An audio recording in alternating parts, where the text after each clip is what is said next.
ఒక్క project complete చేయించలే. అన్ని పెండింగ్లనే ఉండే తెలంగాణ వచ్చే వరకు. మొదలుపెట్టిన గీకిండ్రు కానీ అక్కడ పెట్టిండ్రు, ముట్టుకోలే.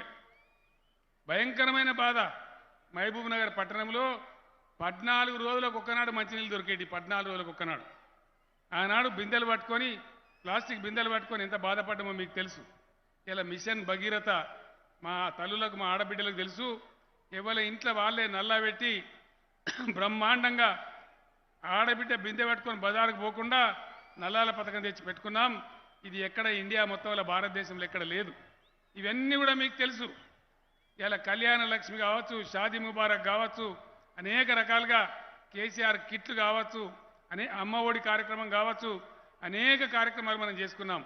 నేను మీ అందరినీ కోరేది ఒకటే, ఈరోజు చాలా గర్వం అనిపించే విషయం ఏంటంటే, గతంలో బతకలేక బతుకులేక మనం వలసపోయినాం. కానీ ఇలా పక్క కర్నూలు జిల్లా నుంచి, రాయచూరు నుంచి, బీహార్ నుంచి, జార్ఖండ్ నుంచి మన దగ్గర వలస వస్తూ ఉన్నారు ప్రజలు. అక్కడ బతక మన దగ్గర బతుకుతూ ఉన్నారు. మిర్చి ఏరడానికి, పత్తి ఏరడానికి మనం వలసపోయిన పరిస్థితులు మారిపోయి ఇలా వేరే రాష్ట్రాల వాళ్ళు వచ్చి పాలమూరు జిల్లాలో చాలా బ్రహ్మాండంగా పనులు చేస్తూ ఉన్నారు. ఆ విధంగా ఇక్కడిదిక్కడనే మీకు కనబడుతుంది. ఆనాడు మనం విడిపోతామంటే మీకు కరెంటు రాదు, మీ తెలంగాణ చీకటైపోతుందని మాట్లాడింది. ఇక్కడ నుంచి 20 కిలోమీటర్లనే ఉంటుంది ఆంధ్రప్రదేశ్.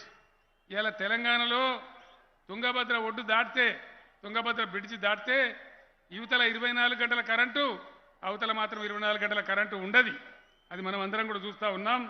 ఆ విధంగా చాలా బ్రహ్మాండమైనటువంటి పనులన్నీ చేసుకున్నాం. నేను మీతో కోరేది ఒకటే, ఇవాళ కొంతమంది దళారీలు మోపై కడుపు నిండా ఎప్పుడు పనిచేయని వాళ్ళు, ప్రజల కోసం ఆలోచించని వాళ్ళు, వాళ్ళ జమానా అంతా కిందిమి చేసిన వాళ్ళు ఇలా ధరణి తీసేస్తామని మాట్లాడుతూ ఉన్నారు. ధరణిని తీసేసి బంగాళాఖాతంలో వేస్తారట. అంటే ఏమవుతుంది? ఇలా ధరణి వల్ల బ్రహ్మాండంగా మన ఇంటికి వచ్చి డబ్బులు పడతా ఉన్నాయి. రైతు బంధు డబ్బులు నేను హైదరాబాద్లో అక్కడ వేస్తే నేరుగా మీ బ్యాంక్ అకౌంట్లో జమ అవుతూ ఉన్నాయి. అదేవిధంగా ఎవరైనా రైతు చచ్చిపోతే 5 లక్షల రూపాయలు 10 రోజుల లోపలనే వచ్చి వాళ్ళ బ్యాంకులో జమ అవుతూ ఉన్నాయి. అదేవిధంగా రైతుల వడ్లు అమ్మితే గతంలో నెలలు పట్టేది. రైస్ మిల్లుల చుట్టూ, బీట్ల చుట్టూ, సేట్ల చుట్టూ తిరిగేది. కానీ ఈరోజు వడ్లు అమ్మితే కూడా ప్రభుత్వం కొంటా ఉన్నది. మీ గ్రామాలలో చక్కగా పైసలు వచ్చి బ్యాంకులో పడతా ఉన్నాయి. ధరణి ఉంది కాబట్టి రాబందులు లేరు, పైరవికారులు లేరు, పటవారీలు లేరు, విఆర్ఓలు లేరు. ఇలా రిజిస్ట్రేషన్ ఎంత మంచిగా అవుతా ఉంది. 10 నిమిషాలలో రిజిస్ట్రేషన్ అయిపోతుంది, 5 నిమిషాలలో పట్టా అయిపోతుంది.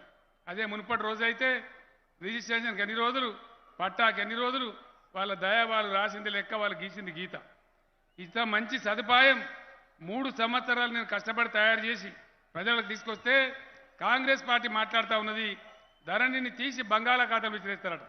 ఇది ధరణిని వేయడమా లేదా ప్రజలను బంగాళాఖాతంలో వేయడమా?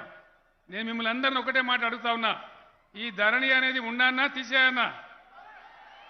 ఉండన్నా? నాకు వినబడతలేదు, గట్టిగా చెప్పాలి. ఉండాలంటే చేతులు లేవటండి, ఒకసారి కెమెరాలు అడిగానే. ధరణి ఉండాలంటే చేతులు లేవటండి. మరి మీరేమో ఇట్లా అంటున్నారు. ప్రజలు యాడికి పోయినా, నేను ఆదిలాబాద్లో అడిగినా, కరీంనగర్లో అడిగినా, ఇంకా చాలా చోట్ల అడిగినా, మన నిర్మల్లో అడిగినా, ఎక్కడ కూడా ధరణి ఉండాలని ప్రజలు చెప్తున్నారు. వాళ్ళకి తగిన బుద్ధి మీరే చెప్పాలని చెప్పి నేను మనవి చేస్తా ఉన్నా.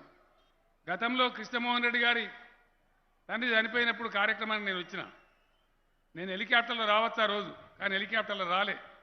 పాలమూరు ఎట్లా మారింది, ఎట్లా ఉందని చెప్పి ఉన్న మంత్రులను, ఎమ్మెల్యేలను పిలిపించుకొని హైదరాబాద్ నుంచి గద్వాల దాకా బ్రహ్మాండంగా చూసుకుంటూ వచ్చినాం. చాలా ఆనందం కలిగింది.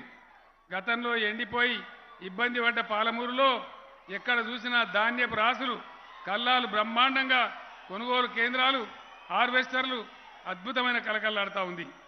దీన్నంతా కూడా ఈ కరెంటు ఇట్లే రావాలంటే, రైతు బంధు ఇట్లే రావాలంటే, దళిత బంధు దళితుల కోసం పెట్టుకున్నది ఇట్లే జరగాలంటే బ్రహ్మాండంగా మీరు బీఆర్ఎస్ పార్టీని కాపాడుకోవాలి. మీ ఎమ్మెల్యే కృష్ణమోహన్ రెడ్డి చాలా అద్భుతంగా నా దగ్గరకు వచ్చి ప్రతి పని కోసం రోజుల తరబడి పంచాయతీ పెడతా ఉంటారు. ఎమ్మెల్యే అబ్రహాం గారు, సార్ మాది చివరిలో ఉన్నది, కర్నూలులో 100 పడకల ఆసుపత్రి కావాలి, ఎట్లన్నా చేసి మీరు శాంక్షన్ చేయాలని చెప్పి అబ్రహాం గారు కూడా నా దగ్గర రోజు తిరుగుతూ ఉంటారు.